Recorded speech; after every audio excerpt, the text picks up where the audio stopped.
มีมีอัดฉีดทางมุมแดงอัดฉีดมือ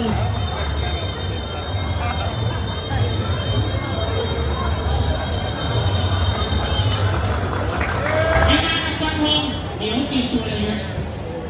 ผู้หญิงคนนี้เป็นผู้หญิง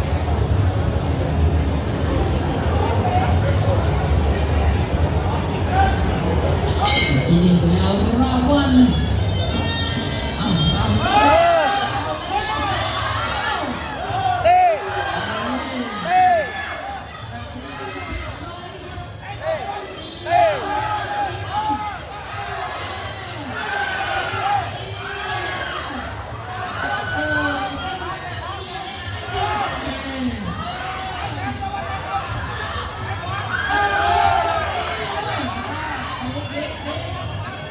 มือยาวๆไอ้ตันมือยาวๆยาว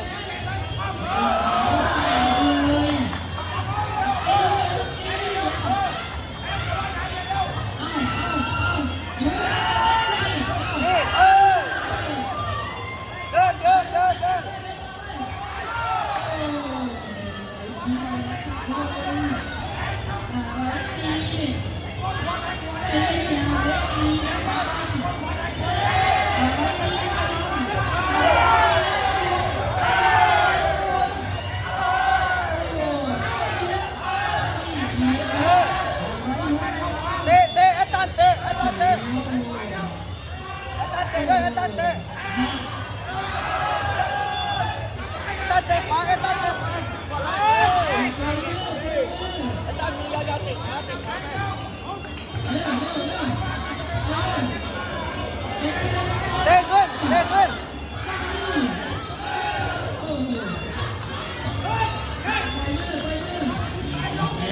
ไอ้ตันเตะรถไ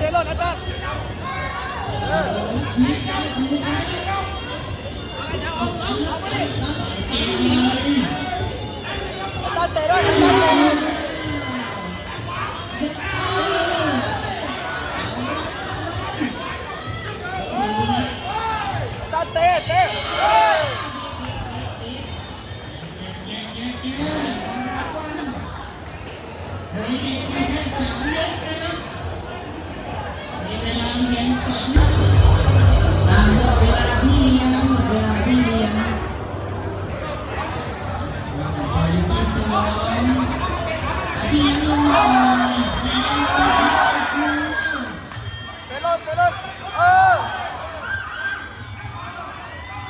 เตะขวาไอ้ตัน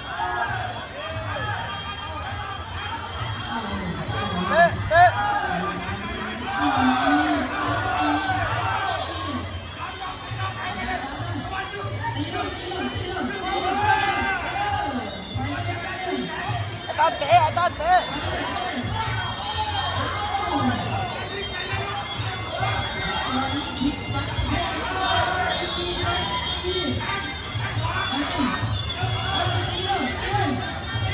ตันมือยาวไอ้ตันมือกันไว้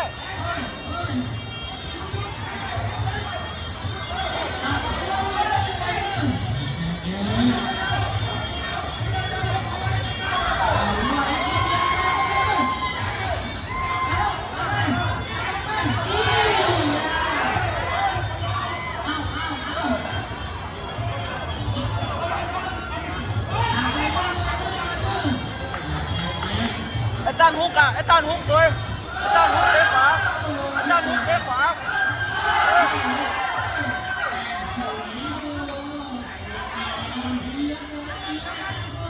ไอ้ตันฮุกเตะขวาไอ้ตันฮุกเตะขวาไอ้ตันฮุกเตะขวาฮุกเตะขวาฮุกเตะขวาฮุกเตะขวา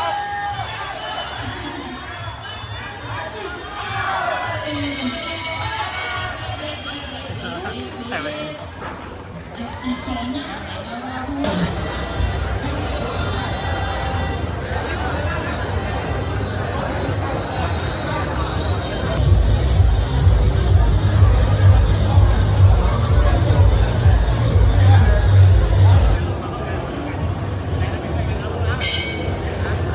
เตะโลดเนอะ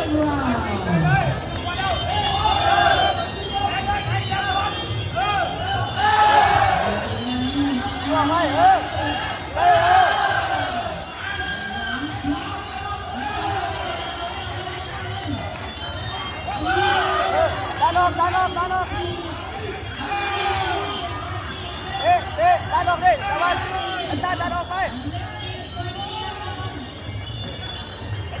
เลยเตะเลย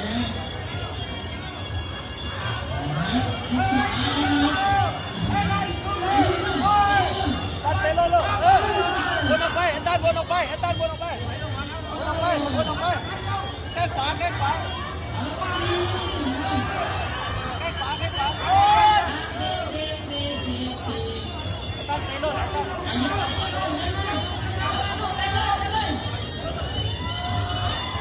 ไปรับก่อนไปรับก่อนไปรับก่อน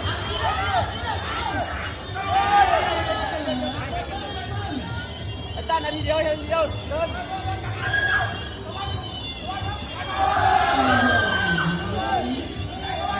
เตะตันเตะออกเตะออกเตะออก